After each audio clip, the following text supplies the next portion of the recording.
All right, welcome to another edition of New Wine Uncorked, and we are stoked that you are joining us. For those that joined us last week, you know that we had Pastor Jim on last week, and he has agreed to join us again this week, and we're stoked about that. Because Phil was on, and so Phil's actually going to be joining us. He's just going to be late. But this is the beauty of Zoom, and so this is the beauty of online and doing it via YouTube. So for those of you who are joining us on our YouTube feed, hey, welcome. And for those of you then who are watching it, let's say over the weekend or on Monday and Tuesday, welcome as well. And anyone who knows New Wine knows that on Facebook, you can go onto our Facebook page and click like. That way, any of the postings, the video uploads and such, you'll be notified. And right here, you're watching it on YouTube, you can actually go right below the video and hit subscribe. And that way, any other videos that are posted, New Wine is going through, because our engagement of culture is multifaceted. And so on our YouTube page, you'll be able to find recordings and videos from Dr. Metzger, who is the director of New Wine, and he does interviews, New Wine tastings. And he's been doing a couple series on advocacy and the Beatitudes. And then also on New Wine, obviously you'll find New Wine UnCorked. And this is all part of our push to engage culture from a Christ-centered Trinitarian approach. And that sounds like a lot. It's relational is what it is. And we all know that relationality is a lot. And when we relate to one another, and part of the relational truth of Christianity is this thing called the gospel. And you might hear that, and if you've been around maybe first-year Christian seminarians, you know, who are going to seminary, they'll tell you the Greek word, the euangelion, and they'll get you into this. And really, they start to talk about, well, what does it mean, the gospel? It's the good news. And so today we want to talk, well, what's so good about this good news? Because if you look historically, sometimes in the past of Christianity, it's not so good. You know, and we can talk, and last week we even brought it up with the discovery document and this idea of what happened early on in America's birthing to people groups who were already here, and what has happened since then. Is the movement of the Christian church always bringing a movement of good? And so that's what we're going to continue our talk today about, what's so good about this good news. And like I was saying before, we have Pastor Jim joining us again. Phil's going to be getting on once he finishes up his work at the missions. And so look, probably if you looked at a scale, not that we scale and evaluate stuff, but I would imagine that Jim would agree that Phil's doing stuff that makes him a better Christian today than us, you know.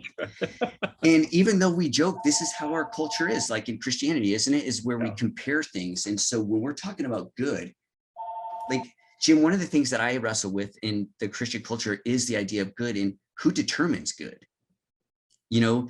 And so I don't know sometimes if we even step back enough to even process that when we say, oh my gosh, but I'm bringing you good.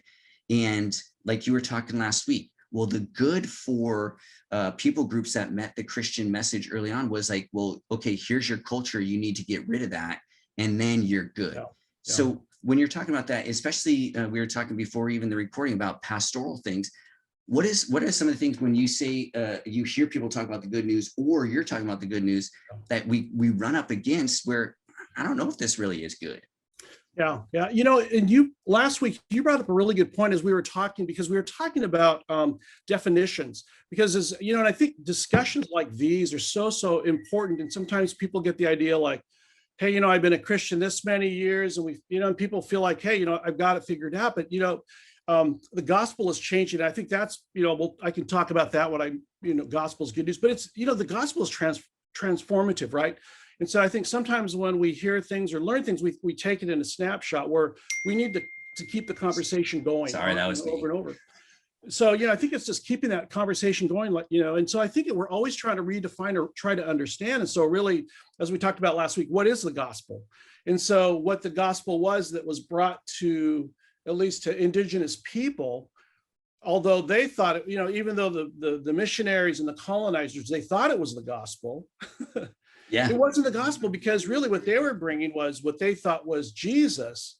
They were really bringing a culture, right? I mean, they were really bringing, this is how you dress, this is how you act, this is how you look. And I mean, it hasn't changed that much, really, Yeah. right? I mean, and we were talking about, your tattoos, and I've got, tattoos and things like that. And instead of people, um, you know, we judge by that. We take a Yeah. look at people and say, well, and so I think we need to understand what is the gospel. We need to define what the gospel is, and so, what is the gospel? Yeah. Yeah. Well, so have you found too, because of your heritage and your background in the Hawaiian, that some Christians might think that you might have to change? Because when we were doing work for Multnomah has a pretty good connection with Hawaii. Mhm. Some of the things that came about was like the culture of Hawaii sometimes has been fairly antagonistic towards Christianity, but rightfully so. When I started listening and hearing about the history of the Hawaiian people and how they've been displaced so much, I was like, wow. I don't know if you feel that though, where when people find out that you're Hawaiian, are they somewhat like, oh, Hawaiian and Christian, like how does that go? Or does the culture like draw people more in because people are, Hawaii's like kind of like this paradisical, area. And then when they find out, Yeah, great question. I think I shared this last week, but a friend of mine asked, accepted the gospel. The yeah, gospel is good news, and then he is told by the pastor, a loving, caring pastor that shared the gospel, the good news with him. He says, now that you're a follower of Jesus, now that you're a Christian, you don't have to be Hawaiian anymore. And so mm, how are we supposed to read that? What is that saying? And so I think for him it was kind of a challenge. I think sometimes we kind of go, oh, okay, okay, but even as I reflect, I think, what, that's not healthy, that's not good. yeah, Um, yeah, but there's that piece, but also I've been in conversations in Hawaiian. We call them kupunas, they're our elders. But I've been in conversations with these elders, and they're like, hey, kahu, pastor. So how are you able to kind of justify or bring together our Hawaiianness, our stories, and Christianity? And so for them, even, they've been instilled, these kapunas, these elders, aunties and uncles have been instilled with this mentality where Hawaiians, being Hawaiian and our stories and everything, doesn't match up with the gospel, or doesn't match up with what they were brought, with the gospel that they were presented with. And so it's it's an interesting dynamics in trying to travel. yeah, culture. And it's interesting too, because you bring up this idea that you don't have to be Hawaiian, as if that was holding him back, and it's interesting to me. I was listening to this lecture yesterday. My wife and I were listening to it, and they're going through diversity, and they were going through, and it was, look, America has a lot of things that I would just want to take away and push back on. And I admit that I have some issues with a capitalistic market system. I mean, I've written on the commodifying of people and everything, but this presentation was saying that capitalism and the market system is the spawn of evil through white supremacy. And they were making it to everything was racial, which I do believe we live in a very racially charged, obviously we do. I wonder though, sometimes if we think it's good when we're pointing and we're always trying to highlight, well, who is the actual issue, the problem, as opposed to looking at the problem itself. Is capitalism the spawn of the devil? Like, is it always an oppressive force that is pushing down only people of color, or is it actually pushing down like economy? Poverty doesn't care. Poverty takes in, yes, it's predominantly, and I would absolutely astronomically populated by people of color, and we need to fix that poverty. But to try to define good from one perspective then takes away from the fullness of the goodness of the human. And yet when we do that, like we talk about these cultures, are there cultures though that the Christian would have to step back and go, I need to be discerning, or cultural aspects that we all need to be discerning of? Because to say that to embrace all people is good means that are there levels of embracing? What I'm saying is, so like when we engage with different cultures, how do we discern though to get the good of society? Yeah. And you bring up a great point, because the Western culture is more of this dualistic, right? I mean, it's either or. You can't, Yeah. and not to say that, I mean, in life, there's gray areas, not to say that, we're watering down the gospel or we're watering down what is good, but I mean, it's not there's such a dualism. It's like either or. And so Yeah. even with, like with the Black Lives Matter, we see that you either are Black Lives Matter and only stand up for Black people, African Americans, or people of color, if you will, or else you have to stand up for Blue Lives Matter only, or you're either, for or against. And so I think there's this dualism that, and really, again, I love to say it's easier to impose than to understand. Mm. So when we can impose something and say, oh, this is good and this is bad, and then really our mindset is, hey, let's fix this, right? And I think sometimes as Christians, we're saying, well, let's fix this, let's make this right. And so, but I think you're right. I mean, and not to say that bad can be good, but I think it's trying to understand culturally, what does that mean? Because I think in cultures, indigenous culture, all cultures, I think we're all created in God's image, right? I mean, it's not like only Christians are created in God's image. Right. And I think that's what I love about New Wines, is that there's this discussion that's going on with people that are created in God's image. And that's what, and that approach. But we want to define what that image is, right? And we want to just say, or else we don't even think of them in the image of God, right? They're either good or bad. And if they're good, the image of God. But I think, again, it gets back to defining what is capitalism is, because to say capitalism is awful, throw it out the window. I mean, that's not right, and so, but it's just, I think it's defining that because that dualistic, hey, Phil, I feel the dualism is, you're right. Like, it's got to be this or that. Like we look at it politically, right? You're either a Democrat or you're Republican, and then we have the divide between sacred and secular, like, so Christians. And so with Metzger's last book, Setting the Spiritual Clock, he goes into that, where the truth is, if you're a Christian, there's nothing that's not sacred. Exactly.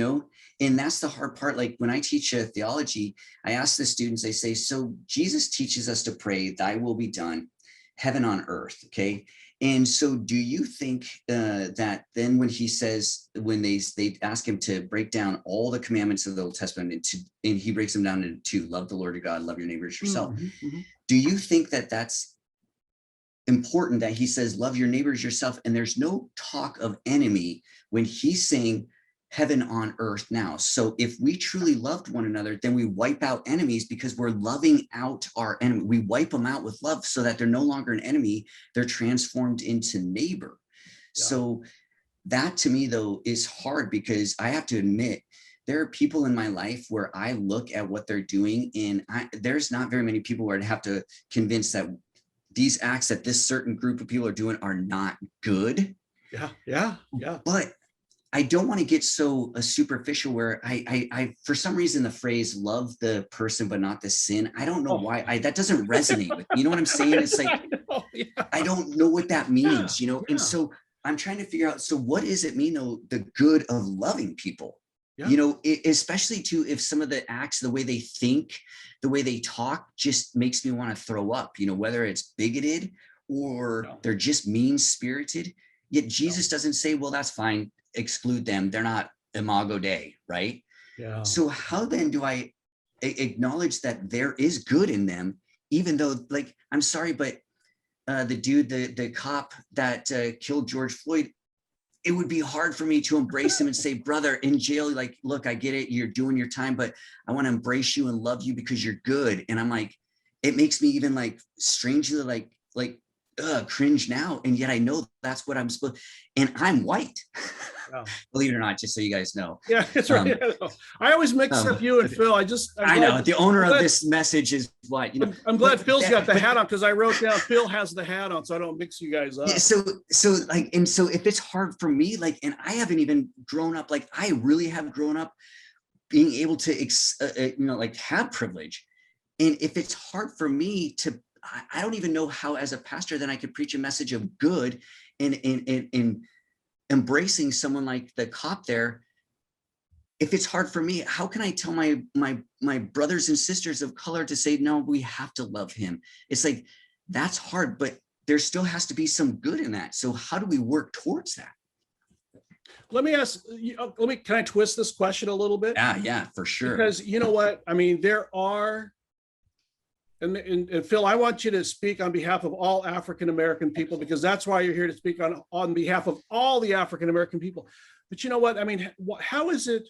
I mean, for you and your experience, because, you know, we've done things together, but, you know, there are so many, you know, you brought up the question, as a white person, how do I tell my African-American brothers, hey, we need to love in spite of these things happening? But you know what? The reality is, at least in my circle and people that I've been around with, it's our people of color, it's our African-American brothers that are saying, hey, you know what? We need to move forward. There's been an injustice. And so, you know, so I want to take the question and pass it off to you, Phil, and ask, you know, how is it that within a culture that has been oppressed, that been, you know, abused and all of this, I mean, what is it that allows a culture like that, that's been in such, you know, in such a difficult, or basically having the knee on their head for, you know, for their entire existence? I mean, how are you, on behalf of all people, because you're speaking on behalf of everybody, right? But I mean, how are you able to tell somebody, you know, even maybe like myself or somebody else, to say, you know what, there is a lot of hate, but you know what, we need to work through this. We need to love. You know, we need to learn to love and forgive. Yeah, there's a couple of variations of this, so give me a little bit of space. So first off, one way you could explain it is saying that we've internalized the racism. We've internalized the oppression, to say now this has become now a trick of the oppressor, that we've now absorbed it, and we're like, yo, this is what we need to do. We need to forgive the oppressor because they didn't know what they were doing. You know, they're good. It's okay. And so that becomes part of the thing. And so that's where you get a lot of the, white man's religion, a lot of folks that are like, we can't really do Christianity because it's kind of, it's the religion of the oppressor. At the same token, you can say it, and there's not necessarily, there are good reasons to say that. Some of it may sound a little over the top, but because especially the church, the Black church, is so beholden to our Episcopal and Methodist background and our Baptist background, this is kind of part and parcel with what we've given there. But also legacy of Martin Luther King. The whole thing was bound to that. And when I look at King, I hear our war is not against flesh and blood. That's what I understand. I understand that for me, white supremacy, oppression, these are things that are connected to much bigger issues. And so I want to attack the much bigger issues. And that's what I see King doing. So those are the two spaces where I kind of land with it. And I lean towards where King was. I think that King, this is because I see this is what Jesus did. I don't think you can share privilege. I think you can denounce it. And I think that in order to have reconciliation, the person that's wronged have to be the one to allow the person that did the wronging back in. And even if they choose to do it without repentance from that person or not, they're the ones that can choose to love. And then that can be the power that actually is the durable power that brings brotherhood together. That's where I try to land with it. But to go to Matt's question a second ago, can Matt tell his brown and Black brothers and sisters, hey man, you guys need to love? Hey bro, nah. So, that's what I'm saying, right? Like the most you can do is defer. Hey, what do y'all want to do? What do y'all want to do? I got your back. What do y'all want to do? That's about all you can really do with it. You may be able to have smaller conversations where you're like, I think the scriptures may say this, but hey, what do you guys want to do, and defer in that regard? So yeah. See, and I for some reason, like for me, I don't have a problem with you telling me that. Like, in fact, I need like more dudes saying, hey bro, like you got the theology, you got the message stuff, but it's just not right for you to be speaking right now. And for me to go, oh yeah, you're right, because it makes sense. But I don't get it though. There's this a draw or repelling from the white community as if it's taking anything away. Like for me, it's when the Black community, when the Asian community, when the Mexican community, when any other community allows for a person, someone like me, a white person, to speak, I think that's the theology of offering that must be then reciprocated. And my offering for you, for Jim, is to step back and to say, my offering is silence. Because for too long, I feel like the majority group their offering is to speak first and to speak louder. And then, like we talked before, for me to hand you the mic doesn't do anything. It's not like, I don't believe that's liberating, just because it's to me, that seems like it's more symbolic. like, oh, look at how good I am, and I'm showing you my goodness by giving you then the mic as if I'm the one procuring this. And that's what I'm saying, is like the goodness. So I agree with you, Phil, but then how do we get though these predominantly white churches though with a little bit of power to even hear that message? Man, that's the well, that's the struggle right now, right? Because that's part of the issue. Giving up power is not something that comes natural or comes easy to anyone when they have it. I mean, that's fact of the matter. That's a human race thing. So when you're the head of the table all the time, and now you're going to, on your own, take the lower seat, take the second chair, well, why would you do that when it's your table, or you could buy the table, or you know what I'm saying? This is a space that you control. So why would you take the second chair? You know, it almost seems rhetorical to even pose the question. So yeah. You know, and I wonder too, you know, Phil, like you brought up, it's not only just the seat, but also I think it's what are people what are people going to give up, right? I mean, so when we talk about last week, we talked about the repudiation of the doctrine of discovery, and, you know, how it affected the Native Americans, and just the, you know, the rounding them up and the genocide and everything. You know, the one thing that people are always asking is, well, how much land do they want back? Right? I mean, they're counting the cost. And so, you know, when we would talk, I would say, you know what, don't count the cost. I said, it's like Zacchaeus when Jesus says, hey, I want to be your guest. Jesus doesn't tell Zacchaeus, you know, Zacchaeus, if I'm going to be your guest, I want you to do this, this, this, and this. I mean, Zacchaeus knew in his heart and allowed the Holy Spirit to kind of stir within his heart. So when Zacchaeus came down, he says, you know what, I know that I cheated these people. This is what I need to do to make things right. And so I think, you know, if people have the heart to say, you know, I'm going to trust the Holy Spirit to guide me in doing what is right, instead of worrying about what am I going to give up. A few years back, we were at Wild Goose West. And so we were in a conversation. In fact, I'll say half of the names that were involved, my friend Randy Woodley, Richard Twist, and a few other, you know, leaders, people of color. They had a conversation with some very familiar, prominent white Christians, writers and speakers. And the discussion was, when it comes to people of color, their conferences people don't go to. But you know what? You get these, you know, these names, right? You get these names and people flock to that and they get paid big bucks and things like that. But I remember sitting within a conversation, having this conversation saying, hey, how about maybe not doing as many conferences? How about, endorsing and having people of color join these conferences, trying to, you know, fill it out a bit. And they were like, well, what it boiled down to was how much they were going to lose. This was their income coming in, you know? And so I think sometimes people are so worried about, instead of like, instead of looking at reconciliation and saying, let's, you know, loving my neighbors, right? Reconciliation becomes, what do I give up? Yeah. Places of power, you know, I mean, it's, you know, financial and, you know, and do you guys both think, my wife and I were talking about this, that today in the Christian culture, that instead of acknowledging that we're comfortable, the talk has been we're learning how to be content. So the Christian today they're not comfortable, they're content. And that just means that they don't have to challenge the system, because if I'm, you know, fairly well off, why, and I still could be a good Christian, right? I go on Sunday, I tithe my 10%, you know, I probably do a Bible study once every couple of months, you know, I say my prayers in the morning. So again, point taken, you don't, the white pastors talking to people of color, that's just not effective. But what about the white pastor, like in these white churches where these folks, because we have such a system of not judging, you know, so if you step up to someone and say, where are you at with Jesus, and and they say, but I go to church on Sunday, I tithe and everything, there's still something like, could their good be gooder? But you know what I'm saying is like, and yet not being, trying to be loving, to not try to tell them that they're not good enough, but to say you're missing out though, you're not getting the fullness. No, but definitely connected with that. This is, I remember Tony bringing this up a couple of months ago, maybe.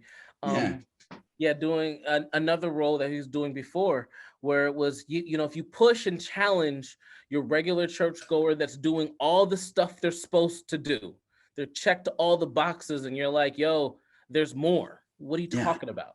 you know? And this is kind of like, what is it, the rich young ruler? You know, how do I turn eternal life? I fulfilled all the commandments since birth. Take all that you have and sell it to the poor. Give the money to the poor. What are you talking about? what are you talking about? I have earned this. Why would I do this? But it's understanding our connection, that where one part of the body hurts, the entire body hurts. So if you don't understand that that's part of the connection, then yeah, you're not going to think there's any more to do. You're going to check your boxes and roll from there. Even if those boxes increase, where it says, hey, we'll start reading books by James Cone and stuff like that, talk about this kind of stuff, and I'm familiar with it, it still doesn't mean I'm only changing a little bit of what I'm doing. I'm only adding a little bit more requirements, and that's it. But I'm not giving all that I have to the poor. Yeah. You know, and it gets back to that, again, that dualism and compartmentalizing, right? Because even when you start saying, well, I'm a good Christian because I'm doing this, this, and this, I'm like thinking, wait a minute, we just talked about good. Why is, I mean, and so how has that become good? I mean, so I guess, maybe the question, including what Phil's saying, is like, can you be a good Christian if you're worshiping, if you're serving in the church, if you're doing ministries, if you're tithing 20%, but not loving your neighbors? Can you do those 5 things and not love your neighbors and still be considered a good Christian, right? Yeah, because when Jesus says no one is good but my Father, right? Like this idea that it's hard to be good, but then, what is religion? What is this good, pure religion? And it talks about service, right? Actually, it's threefold. People forget the last part in that James passage, orphans and widows, but then it says not to be defiled by the world.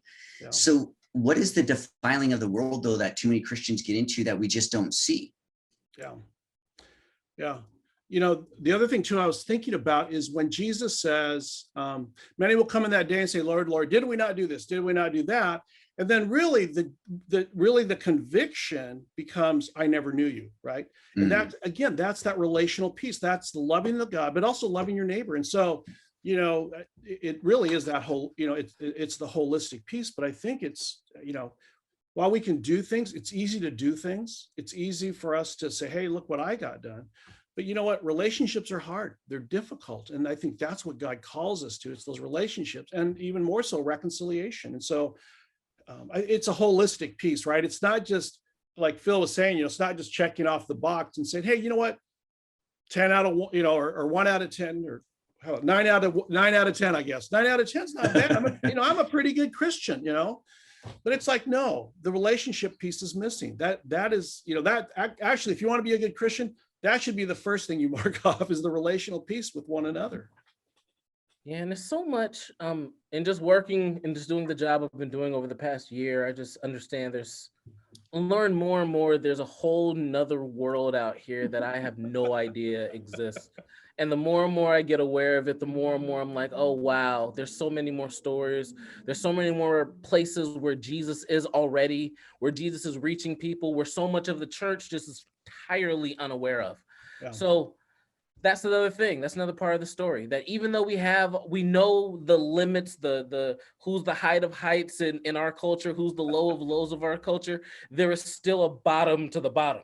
That we need to demonstrate that Jesus is there, although Jesus is there already, drawing people to him there, but we have to go there too. And so there's so much more. There's just so much more for us to do. When you're doing the training though, Phil, like what are some of the things that you highlight? Because when people get to a rescue mission, like I got to believe that even some Christians, well-intended Christians, still blame the folks that are at the missions center, right? Like they're there on their fault. Yeah.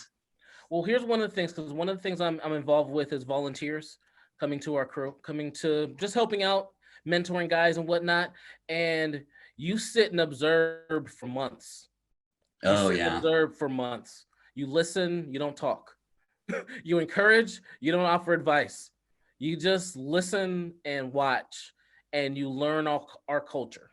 And that's what, in part, the better half of my first year there, my boss gave me particular things that I was going to teach, but he said, by and large, your job is to learn the culture, learn the people, learn how we operate, and stay there. And then you'll learn when your time is to push, to press the guys more, but learn the culture, learn the guys. And that's how I feel how you learn this stuff, is that you listen to people's stories, you work from there. Yeah. I remember years ago, we were looking into doing a rescue mission. I was a youth pastor in another life, but I remember going to the Portland Rescue, or calling them saying, hey, we'd like to come in and, and of course, guess when I was wanting to offer my services? Thanksgiving or Christmas, right? Oh yeah, for sure. And they said, you know what, we are booked. Everybody wants to do it Christmas and Thanksgiving. And the rest of the year we struggle. And that really spoke to me. And so when I said, I'm going to call you when Christmas is done. And so what we ended up doing is just saying, okay, we'll take the first Sunday of every month. So we took the youth, we do Portland Rescue Mission. And, but we said we would do it, we would be there the first Sunday of the month. And so and like, kind of like what Phil is, Phil is doing it a whole lot more intensely than we did, but it's about building the relationships, right? It's about getting to know the people. And I think that we want to just kind of do it on Easter Sunday or, one of those Sundays. But, again, it's just that building of the relationships. And I think when the youth, it was so funny. The first time we went in there, the kids were like, all of them wanted to work behind the counter and serve, right? They didn't want to walk among the residents and pour milk and things like that. They were like, I want to make toast. I want to be behind the counter. That was like the first Sunday there, and they were like terrified.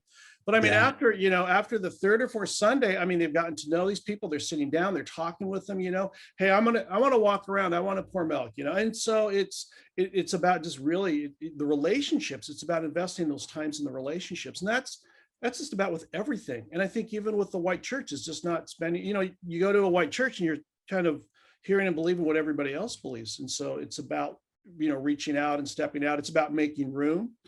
I think it's about, a friend of mine says civility is not about talking quietly and patiently, because civility can involve slamming the tables, yelling at each other. But the bottom line of civility is being able to stay at the table. And I think that's the challenge is, are we willing to stay at the table? Or are we feeling like, oh, I feel threatened. I don't want to be here. Because even for me as a person of color, it's been a journey. I've and the only reason why I'm able to grow in it is because I have friends like Phil that, to ask with, and even as and having conversations with you, Matt, it expands. Communal conversations are so important, but at least building the relationships to be able to ask the dumb questions, right? People say, well, do they like to be called Native Americans or Indians? That people will ask me about the indigenous, and, the bottom line is, I don't know, but you have to be careful because some of them like to be called Indians. Some of them like to be called Native Americans. But again, it's that relationship.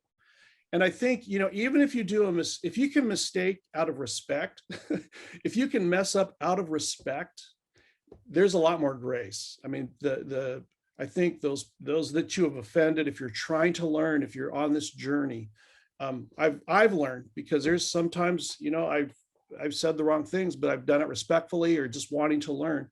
I've been given a lot of grace and been able to be part of the conversation, the ongoing conversation. And Jim, I got a question for you. Since we have you here, I'm just going to ask. We're just going to go. We're going to go with this. All right. So I'm at Midwinter ECC 3 years ago. And this was the Love Mercy Do Justice was kind of sponsoring the whole thing. And so we heard some incredible messages for the major sessions, and they were just incredible. And then John came out and shared and everything. And I'm always wondering how someone can sit through one of those messages and then leave unchanged when it comes along the issues of race, gender, and the like. Leave just a session or a conversation and then go away unchanged. Just serving amongst the pastors that you serve with. What do you do when you hear things, when you hear just guys have no change regarding the issues of race and gender and the like? I follow them home and toilet paper their house. That's a great question, Phil, because, you would hope, fellow, pastors, ministers would get it. And the stories are just, amazing, but I am dumbfounded. Yeah. And I just feel, there's some people, I think, that you're willing to invest the time to educate. you feel like, I mean, they'll say something ignorant, but I think, like I said, they say it respectfully. They say it, really not knowing. And those are the people I find to pursue and have conversations with, are investments. And there's some people, for some reason, their heart is just plain hardened. And so I think those people, you just, I don't want to just say you cut them loose, because you do need to educate them. You do need to have conversations. And so, but yeah, I mean, it's beyond me. And I think sometimes, maybe, Phil, and maybe you can address, it's like, I guess maybe sometimes that's part of the communal mentality, right? As a community, we're doing a good job. They're doing a good job, so I don't have to do it, right? Or I don't have to get involved. Whereas communally, we're all supposed to be involved. We're all supposed to advance this. And so, but that's a great question. I mean, I probably didn't answer it, but yeah, I mean, it's dumbfounding when people can hear the stories. And, it's encouraging, though, right? When a person of color shares, like, when we were doing the repudiation of the doctrine of discovery, there was a lot of people that were coming up negative about it. But what's refreshing are people that will say, why don't they, I mean, especially, vanilla people, I think, call you Phil, you call them. But why, when they come up and they say, what is wrong with that person? Why don't they get that? There's those people that understand. There's, our neighbors, if you will. And so I think those are the pieces that are encouraging. And I think, I mean, that's what encourages me to just continue in the journey and, be willing to take the, just being willing to take the challenges and the hard knocks at times. Yeah, no, because this conversation me, Matt, and Tony have all the time, where I am just dumbfounded too, where I'm just like, what? Did you not hear? They connected the gospel to what we're talking about, but yet you don't see this in the God. I don't understand. So I just wondered, like, because it just bugged me. I just wanted to hear your take of it too, because it's just same vibe where you're just like, what? How did you just miss what just happened? So yeah, and I don't know if they want to distance themselves, or that's not me, or that's not really us. I mean, especially when you hear stories, like I remember hearing stories. I mean, I remember this woman, she was sharing, she was a mom, African-American mom. She lived in Florida. She was like sobbing. And she was saying, I worry because I'm afraid my children won't come home. I'm afraid that I'm going to have, police will show up and I'll have bad news. And, or else I feel like there's times where in my neighborhood, I don't want to have a nice car because I'll get pulled over for driving, So you hear the stories, and I mean, I'm like crying hearing these stories, and I'm angry because I can't believe people are treating other people like that. But then you have somebody going, no, you're probably reading too much into it, I feel you love. Well, don't you think it's even worse though? This is what my problem, and this is where I want to talk to Christians, because we're coming from the same foundation. And when I talk to, especially, the issue that I have is folks that are vanilla-ized, whether they're white or not, right? There are some folks that are Black that think more white, and some people that are Mexican, some people are Native American, all that. My problem is like when the white people get someone of color to justify and validate what they're doing, because for whatever reason, and then they can say, but look, I have got a Black friend who agrees with me that reparations or whatever. And that's the problem I have, is like, but wait, like, we call ourselves Christians. I'm not saying that you have to fully agree with me, right? I'm not saying that we both can have full on, hey, I say defund the police, you say defund the police. We might have different views, but we know that something has to change within the relationship.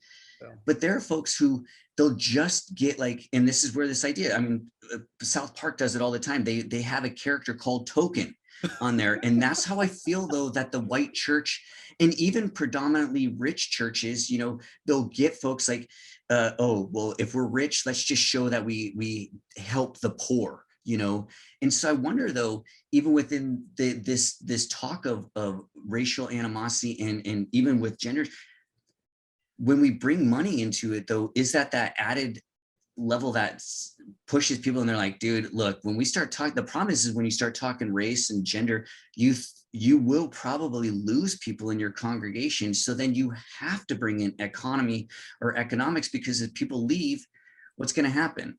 And so that honest discussion of like, how many pastors are willing, again, it goes back to what I think, they're naming contentment today as that's just the new comfortability. Like, I don't want to rock the boat too much because people leave, and dude, we're coming out of COVID and all this stuff. We got to be mindful of our finances. Is that the church being led by fear and finances, or is there like something legitimate about it? Like this push into racial reconciliation, gender reconciliation, it's got to be slow. Like, and so then I hear some white churches saying, hey, we're going step, and at least one step's better than no step. And it's like, well, that is true, but is that an excuse not to take a full step? You know what I'm saying? It's like we're smart enough to come up with excuses to excuse why we're not living Jesus. Yeah. And the other thing I would add too is who gets to define the step, right? Who's defining the step? Yeah, sorry, go on, Phil. Oh, and I was gonna say, if I'm the one that's always controlled what the steps are, I'm the one that set the temperature for what it means to be a good Christian, of course I'm gonna be the one to set the step. Yeah. And I've taken the step that I needed to take. So that's all it goes back to the same checkbox things where I set up what my checkboxes are, and I've done everything I needed to do. So obviously 9 out of 10 is good enough. Yeah.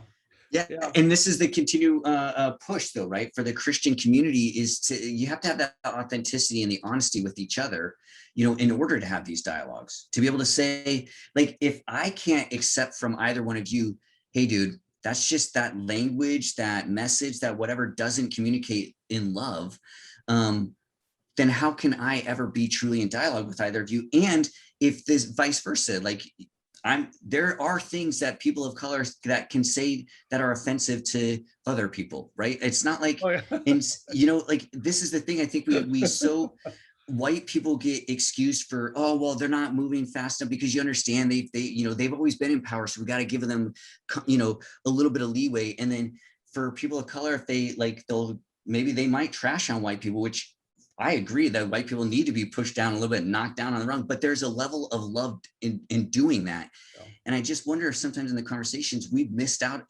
even the goodness of what it means to love. I was muted, sorry. Cornel West has a lecture that he's done several years ago. Part of the lecture he uses the W.E.B. Du Bois phrase, gift of Black folk. And he talks about being able to handle oppression that comes your way, hate that comes your way, but being able to take those emotions and turn it and express it in love. And that's the gift that Black folk give to America. The fact that we haven't absorbed all the hate and then turned it into more hate, but we've turned it into love and grace. So that's definitely part of the conversation, where it's like, okay, what causes us to do that? And I wish I knew. Yeah. but that's been a lot of our history. And I don't know. What am I saying? I don't know. I think a good chunk of that is related to the church. The church being at the center of the Black experience in America. That's a big chunk of it, is having that. So, yeah. And isn't it that the paradox? Because like you said last week, dude, like the Black church started had some gifting from the Ku Klux Klan. Not all the Black churches here. Not all of them. One. I'm not one of them, but that's a paradox, right? Like that. Yes. Like do anything to get you to a proper side of town, even fund a portion of your building project. What? Right. And so then that's the problem. It's like I used your example, and they were like, well, but that's good for the white people, right? Like that's a good thing. Like they were helping out. I'm like, dudes, like you don't step back one step. And like that's what I'm saying is like, not all acts where they seem to be helping the group out are good. It's like, just because I give you this room and you're like, dude, like what's up with the door? It's got these bars and stuff and you're locking it from the inside out. I mean, from the outside in. Meals a day. And you're okay with that, right? You got a space, right? Like, so like, that's the thing, is moving into that goodness. Like, again, like you're saying, who determines it? And this is the discussion that we want to continue, right, Jim? Like, how do you move the church in that way? Oh. And so Yeah, well, but that's the point. Is this is what the uncorking is all about? Is the moving into the I don't knows and admitting it and saying, yeah, but you know what? We know collectively. And so that's the continued push. And this is what New Wine is all about. And this is what we're trying to do: engage culture from a Christ-centered Trinitarian approach. And we're doing it, God willing, with one another. And we're falling down. And just like what we started with, Jim and I started with, because we're talking about weddings actually before we even started recording. And like he was saying, sometimes he starts out by reminding each other they're not perfect. And thank God they're not perfect. And I think sometimes we as the church need to remember that, that we're not perfect. God is, and this is what New Wine's trying to push into. We draw closer into perfection the more we move to Jesus, and the closer we are to one another. And so we're stoked that you joined us today, Friday, for another edition of New Wine Uncorked. We're going to be back again next week, and we're going to continue this progression into the good news moves into something. It's meant for a movement. What kind of movement is that? What is the goodness that the Christian is taking to their neighbors so that enemy gets washed out by this goodness and enemy becomes neighbor? So on behalf of my friends and my colleagues and just dudes who love Jesus, and I'm stoked that they even acknowledge me, Jim and Phil, I'm Matt, and this has been another edition of New Wine Uncorked. So until next week, we'll see you on the flip side. Have a good one.